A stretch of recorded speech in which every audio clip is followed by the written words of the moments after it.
Pittsburgh.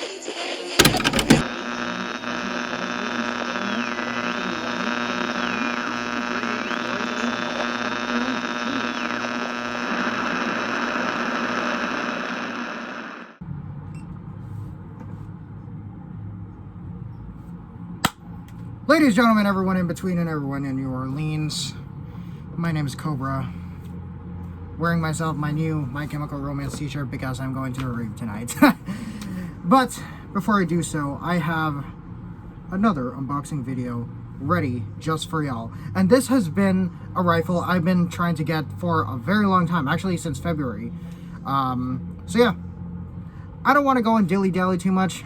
Y'all know I love to yap. So let's get right into yapping about the new thing that we got in the mail today. So, we got ourselves a real big box here. Probably like the biggest one package I've had in quite a long time. Not as big as my M14, but then again, we don't talk about that. But this ain't no M14. This is something a little more modern. So why don't we just kind of like get right into it. So, what is in this box? You guys are gonna go and see soon. But I would just like to go and give another great thanks to my boy Andy's Airsoft. This is the second package I've ever bought from them, and the first one actually being my first ever unboxing video for my Smith & Wesson Model 29 made by Umarex. Phenomenal revolver bought from Andy's Airsoft. So thank you again, Mr. Andy, for bringing over this package. So as you can see, this is one big box. So let's get right into this. So how are we gonna open this? I don't know how to go about this. All right, so we're gonna safely grab our multi-tool. Just gonna go and cut this open. Obviously duct taped to go and protect the credentials, because we wouldn't want to get doxxed now, would we? So yeah, we're just gonna safely making an incision here. Damn, there's a lot of tape that you have to go through. I like how it also comes with a fancy carry handle. That's also real nice. 12 seconds later. I'm actually so excited. And also, for the record, this is also perfect for a couple cosplays that I've also been wanting to go and do in the future, so I could be able to take photo shoots with this. Obviously, I cannot bring them to conventions because, you know, they have a restriction on airsoft guns, but I digress. Maybe this could also be a chance for me to go and play outside one day. And so, moment of truth. What do we have here? Just gonna lay this one aside. Oh, yep, that's some information. We're just gonna slip that aside. There we go. Our carbine hop up. This is where we got it from. My boys at East Crane. Oh, let's tweak that a little. East Crane. Oh yeah. There we go. Airsoft gun. East Crane. Chat. Look at this. This is more beautiful than I thought. Genuinely, it's a little shorter than I expected, but I'm not complaining. And for those that don't know, this is the E&C 925, modeled after the Knight's Armament SR25 designated marksman rifle. Ooh. Oh yeah. Oh. Ooh. I like this. Okay, got a little bit of like Picatinny. Then again, I don't really expect to be adding too many attachments on this, but ooh, this handles phenomenally. This is amazing. Pretty much what I would expect out of any AR, but I digress. You know, and of course we got ourselves a singular. Oh, that's good to know. It comes with BBs. This is the first time I've seen them loaded in, but here for now, let's go and just dissect the rest of this box. Is there anything else? No. Okay, so what it looks like it comes with is simply just the gun and the magazine, and there you go, the instruction manual. So we're gonna go and put this box aside. And yeah, let's go and I kind of like dig into this gun. So first off, very impressed with the build. This is a very clean gun. Again, it's an AR. It's based off the AR platform. Specifically, this is not the modeled after, you know, like the 5.56 AR, so nothing like an M4, an M16, or M416, nothing like that. This is based off of the AR-10, which is the 7.62 or 308 brother or older brother of the AR platform that we know and love.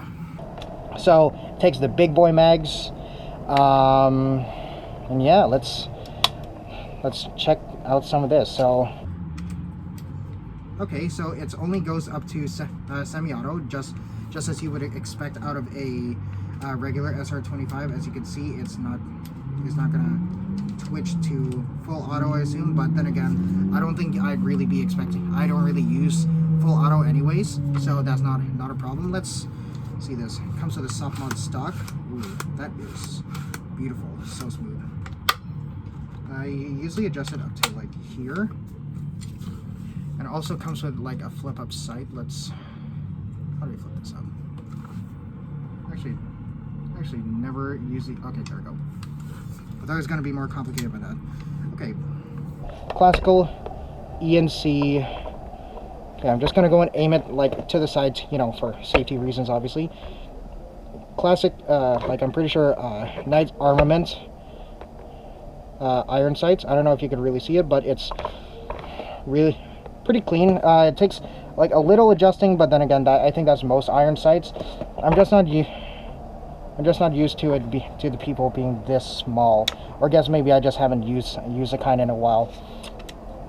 And of course, takes these big boy mags. I'm gonna go and unload this thing actually, because you know it's kind of like a oh, that's a lot of rounds. Yeah, we're just gonna put it there. Don't expect to be using this anytime soon. Looks to be a, oh yeah, that's a metal build. Looks to be a mid-cap magazine, which I like. I've never been a big fan. I've never been a fan of the high-cap magazines, because you know they rattle and you have to rewind it. It's like mid-cap magazine, that's enough, you know. And if you really are starving for mags, just go and get more mag pouches. But I'm happy with what I got, you know. So, moment of truth, let's load this thing up. Of course, it's empty, so it's just going to be like a dry fire thing. Okay. Okay, it takes a little getting used to. Ooh, okay. And apparently you could just kind of like, here's a bolt. Ooh, oh, I like that.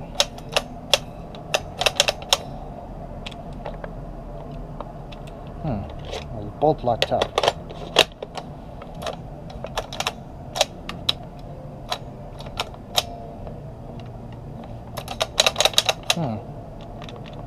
Okay. Okay, I feel like that's a bit of a hiccup. I don't know what's going on with that, but hopefully that it shouldn't be too big of an issue. So, because I know, from what I know, E&C is kind of a more mid-tier brand, so I feel like that it's like you can only have your expectations can only be so high. But I think maybe it's just like something's a little choked up here, so hopefully that could be able to be resolved. But it looks like that the bolt release is function on both, so they're ambidextrous. I'm just wondering what's got this thing so choked up. Gonna have to go and look online for this one. So that could be a factor. But regardless, let's look at what they got here. So what's it got? Oh, ooh. Okay, I'm gonna take a risk here, because I thought that this was gonna be, it wasn't described of which battery would take. I got myself, I charged my Dean's battery here, but let's see if I got a Tamiya battery that is charged. Many months later. Okay, so I got myself so I got it all set up. Got a few attachments on now. Got ourselves a newly found bipod LPVO, like just from Amazon. This thing is awesome. 1 to 4 times zoom and a little PEC system because of course really excited to go and test this out. Got a few new magazines as well. So let's give this thing a try. Alright.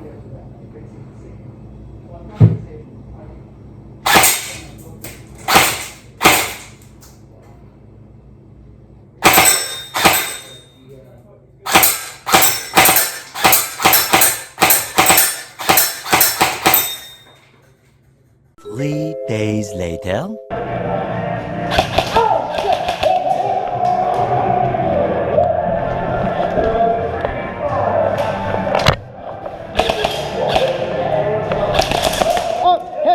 Hit.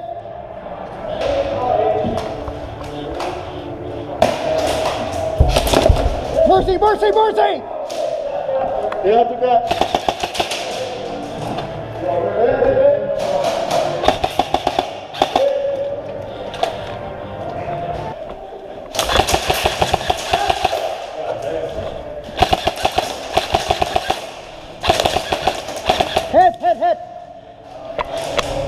Hit.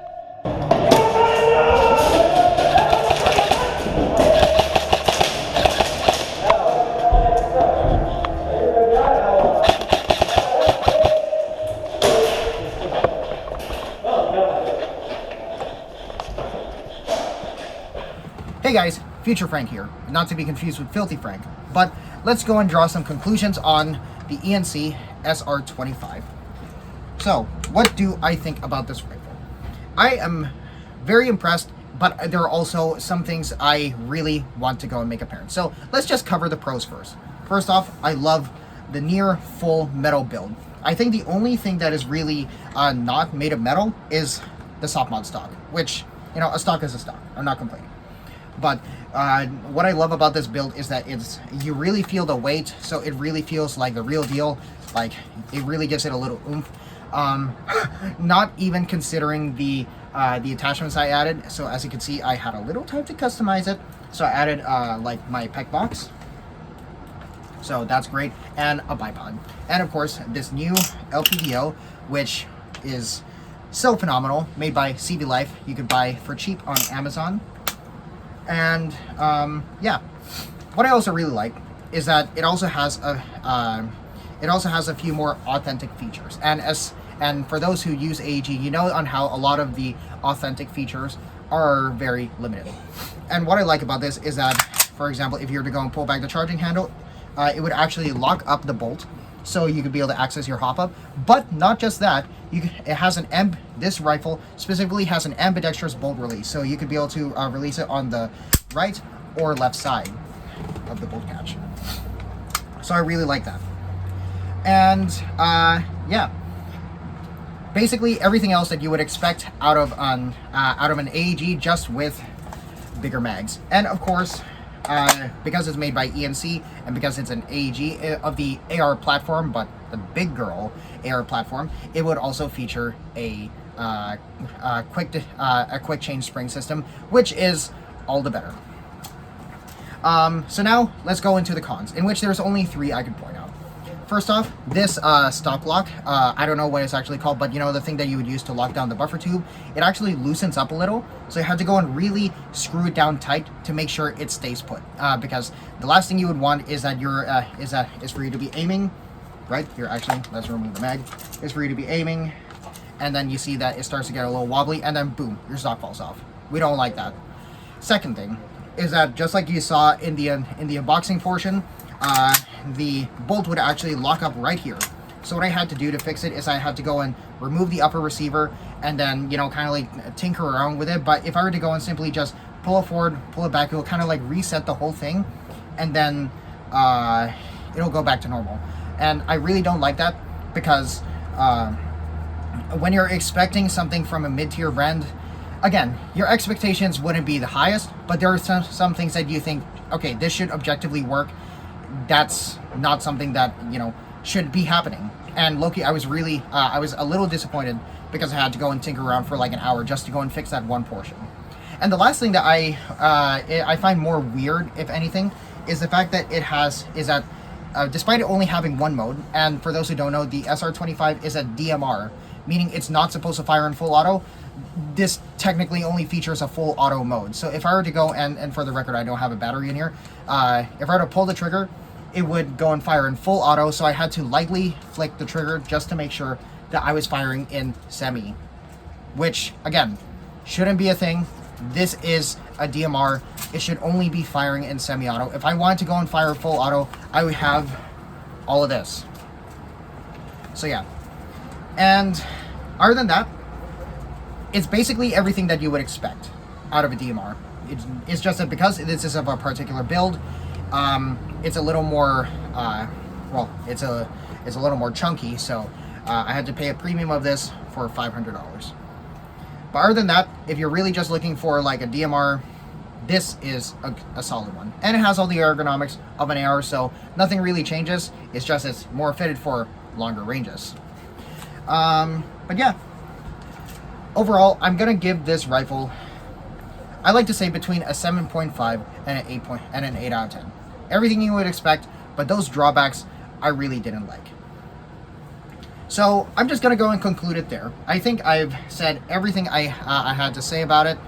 And if for those that are wondering about trying to get any extra mags, if you can find ones that are made by E&C, get the SEMA ones. This is a SEMA mag, and it works just fine. Although you do have to like break them in a little, but they'll fit in just fine, just like that.